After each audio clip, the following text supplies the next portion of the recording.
Good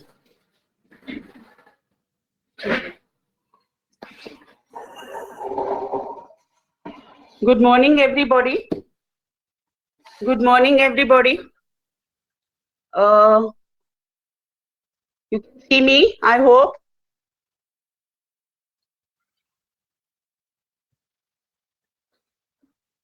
Chat.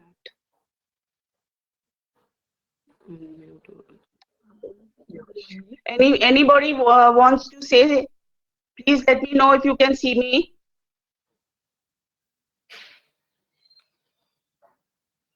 Just unmute yourself. One of them. Yes, ma'am, Yes, you are ma'am. visible. Yes, ma'am. Okay, thank you, Tejas. Okay, now I will begin. I'm Dr. Aarti Sood Mahajan, and I'll be taking your series on blood, that is hematology, right? So now that all of you have seen me, I will put my video off and I will divert you to the screen, okay?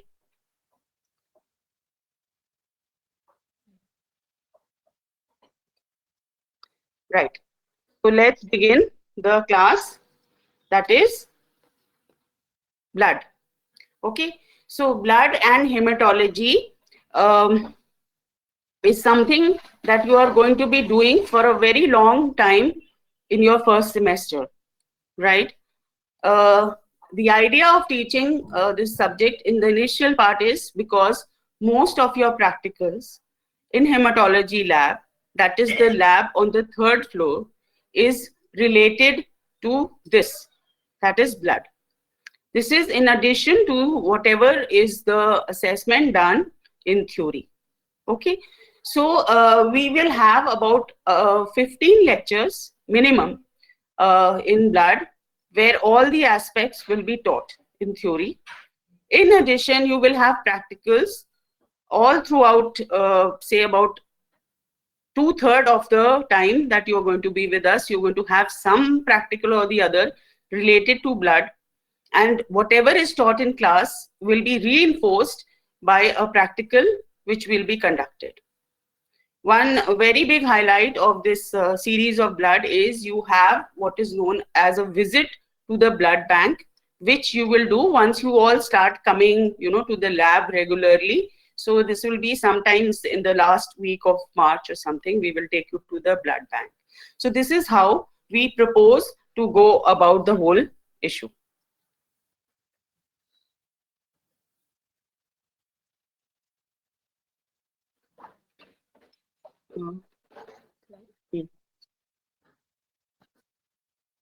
Right. Okay. So when we talk about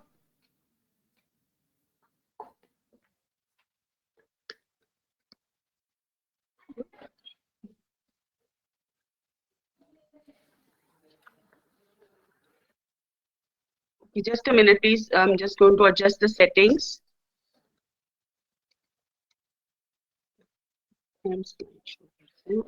Timings.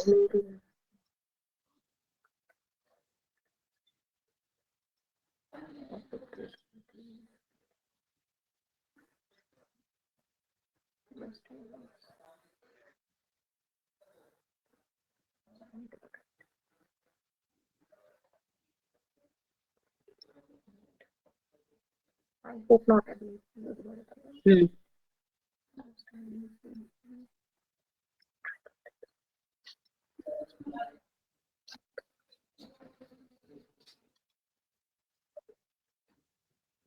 Okay, so this is what we are talking about blood. There are different components of the blood. We will be talking about the liquid components and all the cellular components of blood and the main functions of the blood. So this is the lecture today, the various components of the blood, the constituents of the blood, and what are the major functions of blood. So when we come to components, when you think of blood, you think of the various components in blood, which is including the cellular components, and the liquid portion. The liquid portion of the blood is mainly what we call as plasma. So whatever is there is in plasma is basically there in blood. Okay. When we express anything that this is present in so much concentration in the plasma, then we are just talking about the plasma. When we talk that something is present in so much concentration in the blood, then we consider the whole blood as an issue. That means the cellular component as well as the liquid component, which is the plasma. Right. Now coming to the cellular components, which will be done in great detail in our 15 lectures, we are going to be talking about the various cells as shown in this picture. The majority of the cells, as we talk about in terms of number, are the red blood cells, right? And these we will talk about in detail. What is the red blood cells, how many are there, how they are formed, what is the constituents of the red blood cells, and what is present inside the red blood cell, which is so important for us, and then what is the major function of the red blood cell. Now all this physiology means function. So whenever we talk about physiology, it's always function. And the structure, whenever we are talking about the structure, we always talk about the structure in relation to how it is going to affect the function. So if we say this is an RBC and this is a structure of an RBC, so we want to highlight that because of this structure, this proper function of the RBC is taking place. Should there be any change, any disruption, any abnormality in the structure, then how is that going to affect our function? Right? So whenever this is one of the preliminary classes, so you would always remember when you are talking about physiology, you are talking about anything, how it is going to affect the function of that particular thing. So even though we talk about structure, anatomy will talk about structure, pathology will talk about structure, but our highlight or aim is to talk about the functional change that is taking place in relation to the structure, right? So we will be talking in detail about that. So that is one thing, one message which you must keep in mind. It's always function in physiology.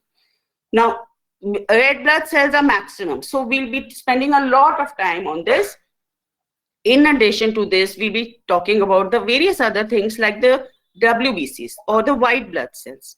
And in them, we have different types of white blood cells, which we'll be talking about. The major or the most important one, or the most which is present in maximum number, is the neutrophil. So we will be talking about the neutrophils, the basophils and eosinophils, right? These are also all called, granulocytes. Then we'll talk about monocytes and lymphocytes. The third component, or in the cellular component, is the platelets. So this will also be taught in great detail.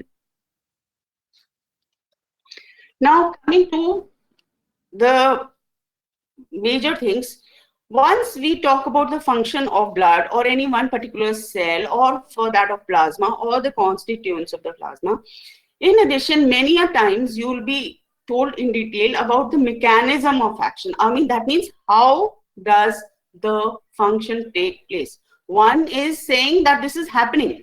The second is more in detail to show how this is happening.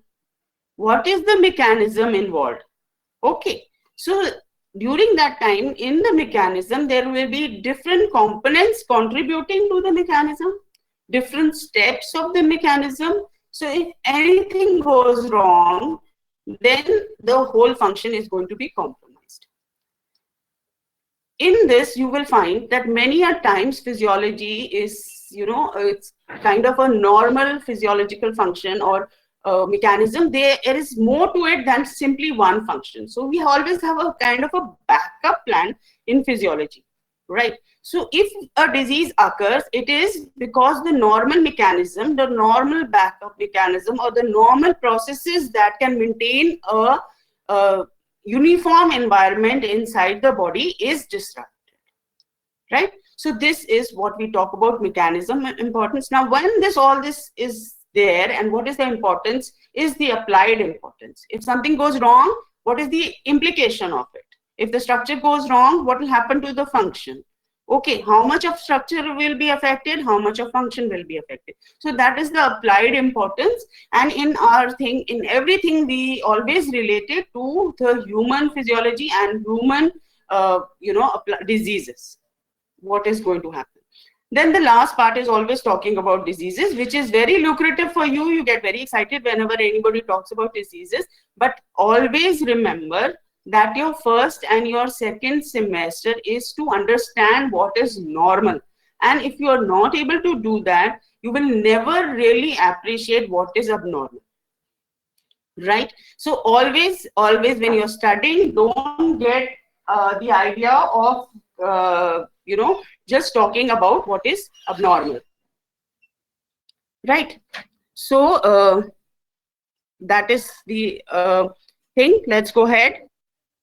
Now, when I was talking about a uniform environment, okay, so our body is programmed in one kind of a way in which for it has to function normally.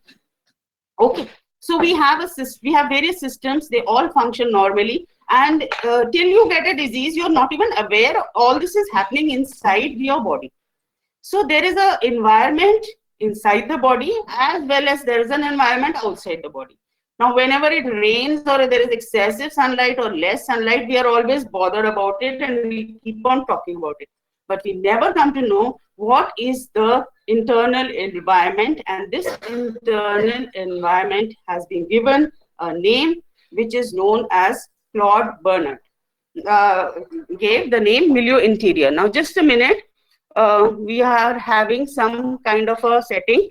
So just bear with me. We will change this. Just a minute.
Can you hear me? Just tell me once, please unmute and tell me.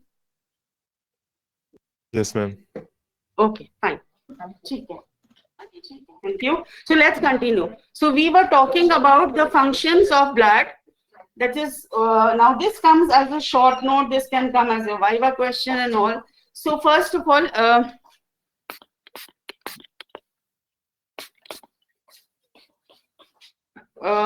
let's go back.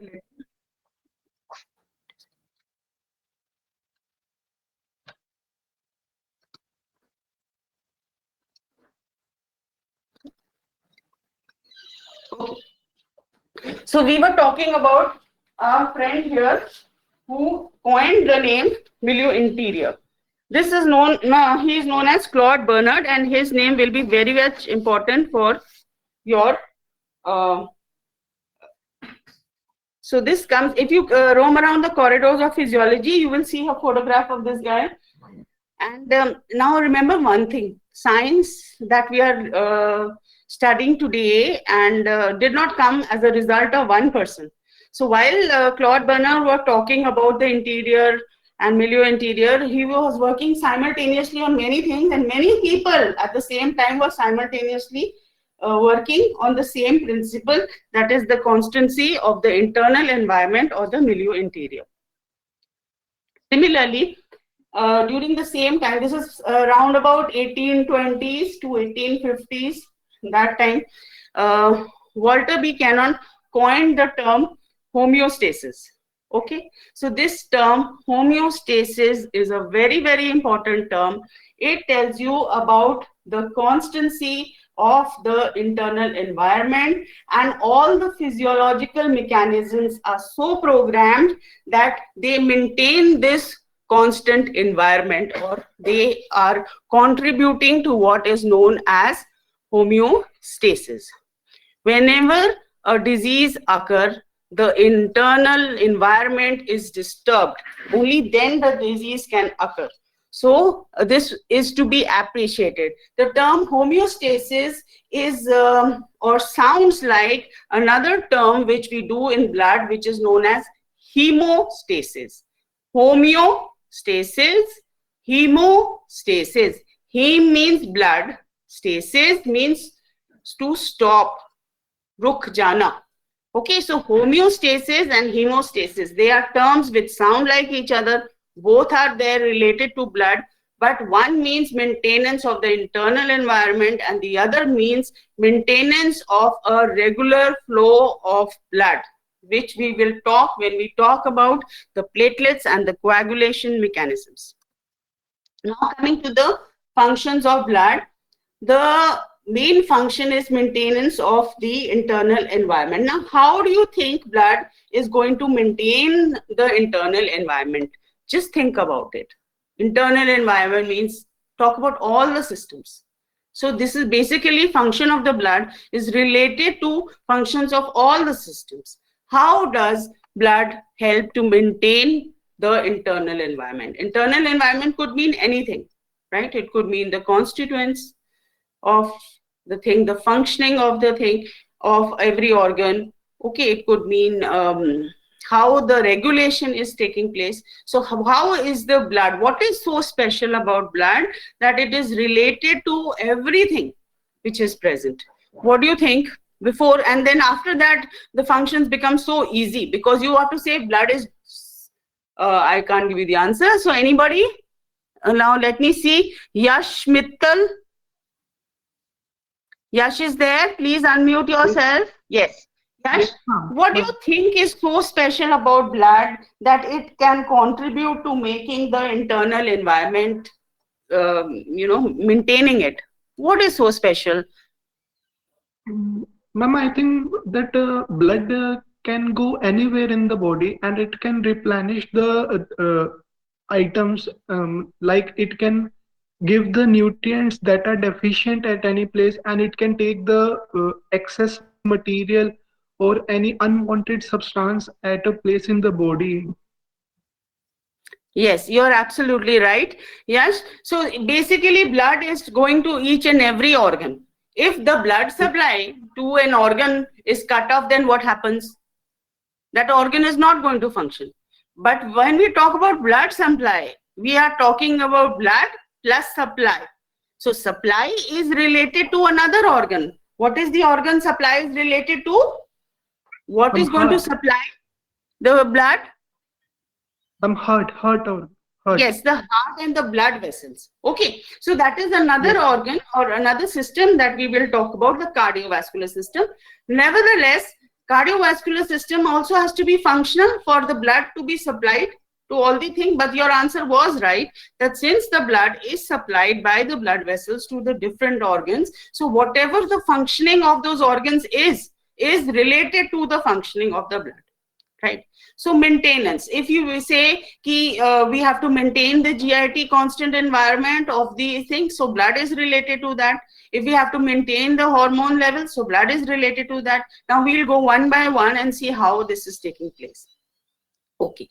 Second thing, function is hemostasis. So hemostasis means stopping of blood flow. Now, why do we want to stop the blood flow? It should flow, keep on flowing inside the body, right? So let's see what Zoya says. Zoya, please unmute yourself.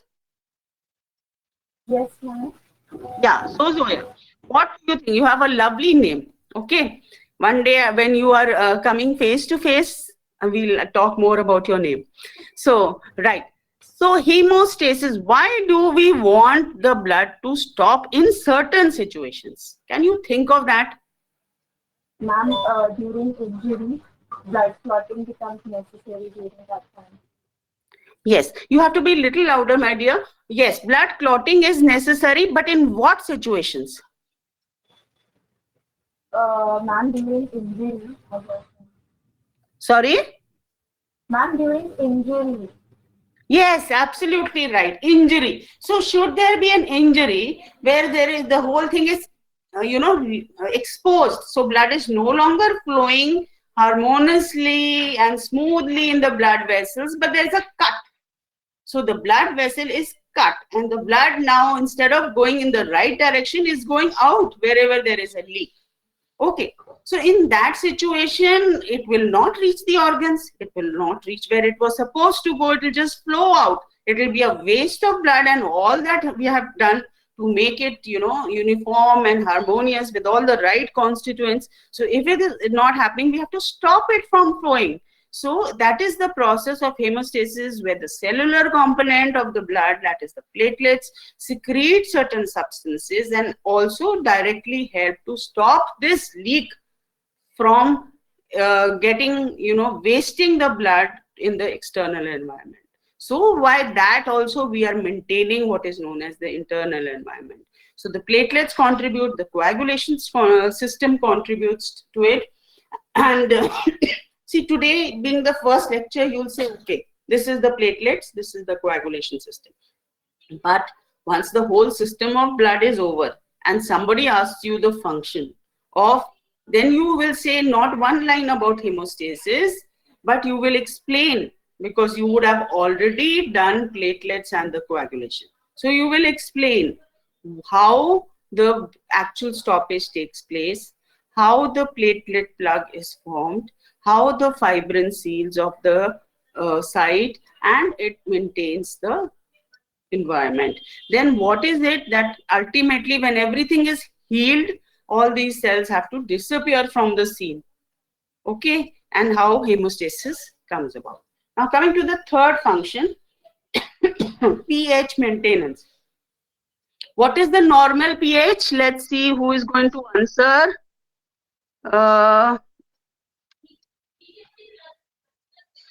Okay. Vidhi Gupta. Yes. So what is the normal pH? Ma'am, range was 7.34 to 7.45. Then Okay. average would be 7.4.